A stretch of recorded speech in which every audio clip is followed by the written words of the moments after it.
Anong sasakyan? Bawi-bawi. Malaki pa rin siya. Hello po mga ka-OFW sa Bahrain Vlog dyan. Ang oras po dito sa Bahrain is 8 o'clock po ng gabi. Nag-ikot po kami ni Miss Bing's Vlog Bahrain. Nandito po kami sa isang cold store sa tindahan po. At kami iikot muna maghanap ng aming pang dinner. Ayan po, parang nasa Pilipinas lang. Puro po Filipino products po yung andito sa loob. Mga pampaganda at meron din pong mga dilata. At kami nga ay maglalakad. Andito po kami ngayon nasa Gudaybiyah, Bahrain. At makikita nga po natin ang Rock Restaurant.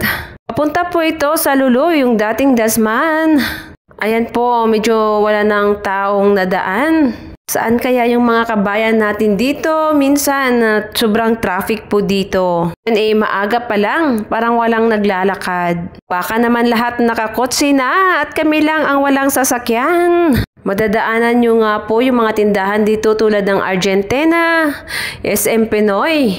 Meron din pong Sami kung saan nagtitinda sila ng mga shawarma. Meron ding Rock Bakery. Filipino bakery po siya at lahat po ng mga tindahan dito ng mga cold store halos Filipino products po. Kaya pag andito ka banda, hindi mo masyadong mamiss ang Pilipinas. Kasi lahat ng gusto mong kainin ay andito na din. Ngayong Casablanca, kaharap ng Lulu, dadaan po kami dito. Tatawid po kami sa kalsada para pumunta po sa isang sizzling restaurant. Ayan na nga, naglalakad na. Nauna na si Miss Bing's Vlog Bahrain. Nagmamadali po kami kasi lagi pong walang upuan doon sa sizzling restaurant. Nasa Casablanca lang po banda. Kaya nagmamadali talaga kami sa paglakad. Ayan na, malapit na po kami dyan. Katapat din po niyan ay meron pong Filipino restaurant din po. Ayan na po yung sizzling plate na nisiserve nila.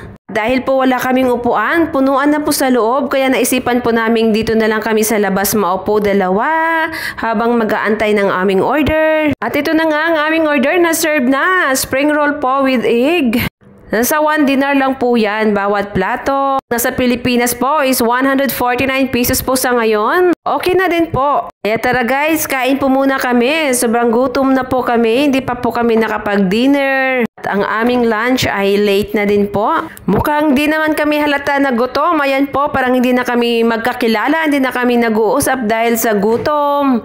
Mahirap po umupo dito sa labas, maya-maya may nadaan sa likod, nakakadisturbo po. Dahil sa walang choice, kaya andito na lang kami sa labas at ayan na nga.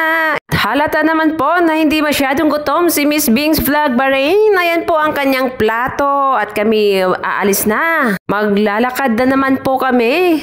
Makapag-exercise po ang aming mga tuhod sapagkat kami po ay may edad na. Kaya nagwa 1-to-1 po kami. Sinusurvey pa namin dito sa Gudaybiyah kung ano pong meron dito. Ayan na nga, habang kami naglalakad, ipapakita ko po sa inyo ang tinatawag nilang Gudaybiyah dito sa Bahrain, kung saan po ay maraming Filipino dito. Ito lang po yung area na halos sa Filipino ang iyong makakasalubong, na parang nasa Maynila ka lang po. Kaliwat kanan po dito ay Filipino ang iyong makakasalubong.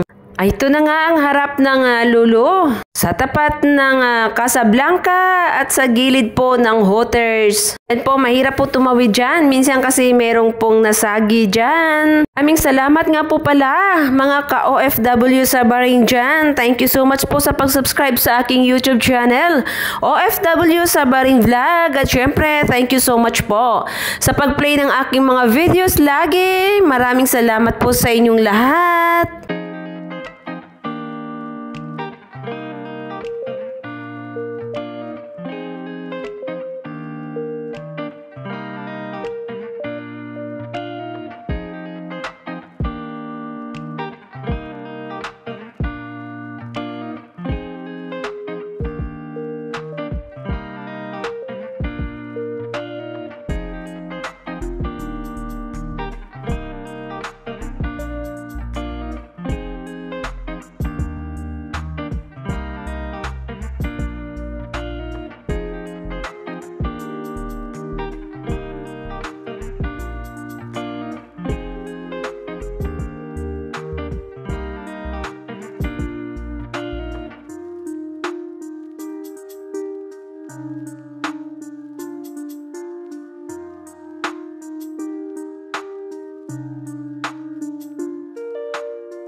Habang kami po pauwi, naglalakad po kami. Naisipan po ni Miss Bing's Vlog Bahrain na dumaan po muna sa isang tailoring shop. Kaya dito po kami paliko sa isang tailoring shop. Dahil may i-check lang po kami na aming pina-repair.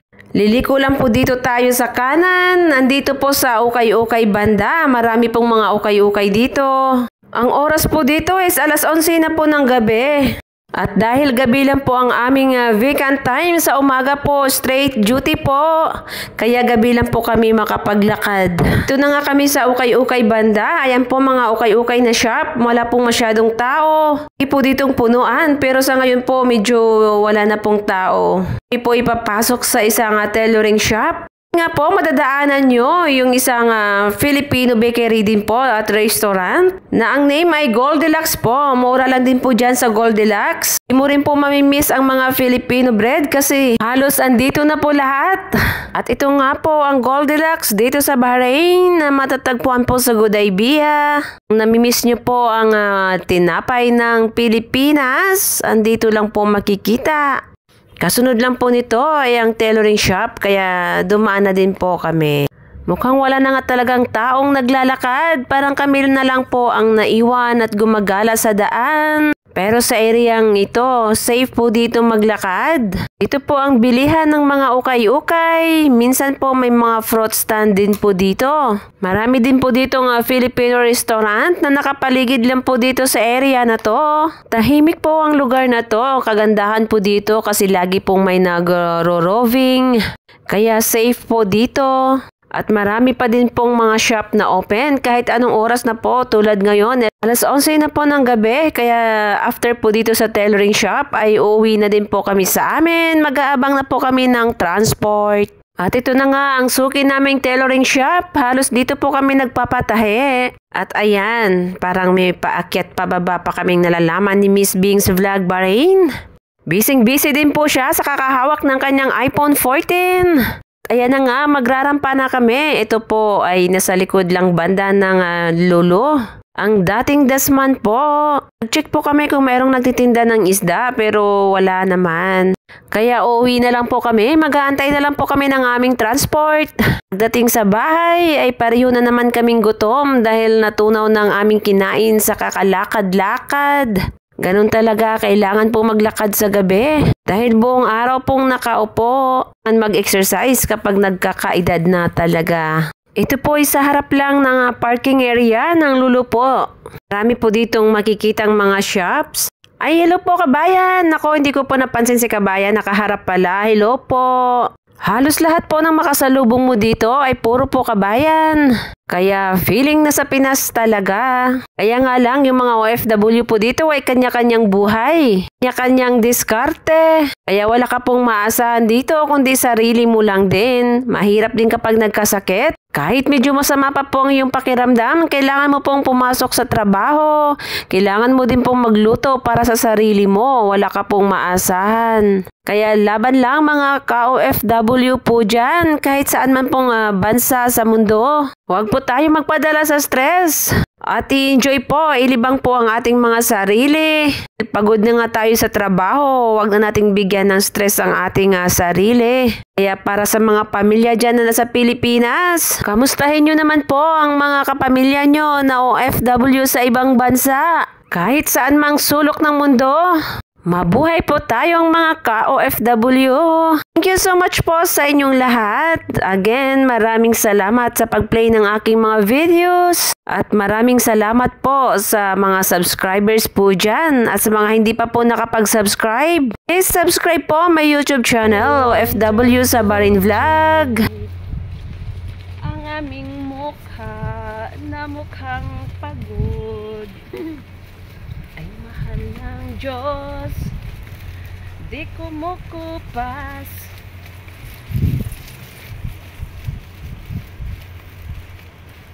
Time, passing time. Yang. Na, na, na, na, to love you someday. I will be there. I will.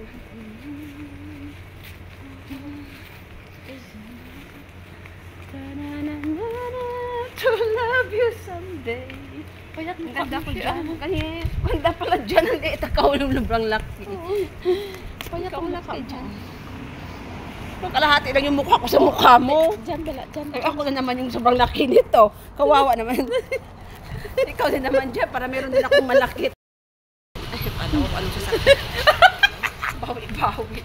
Malaki pa rin siya. Kawawa naman ako. Bakit nagbilog to? Bakit nagbilog to? Okay lang, mag-ano pa rin yan. Mag-square pa rin niya pag nag-iit. Ayun sa plastic ko. Nag-ito. Hindi, ikaw yung malaki dyan. Ikaw na siya. Sobrang liit ako Yan dyan. yung gamitin ko pala. Maganda no, yung picture. Para Gamitin. makita na ano siya. Yan yung gamitin ko pala yung ano. Yung sa'yo, yung type ko naman, okay naman siya sa color. Ha? Yan, mas clear siya. Nag-clear ko nga ako, kape ko.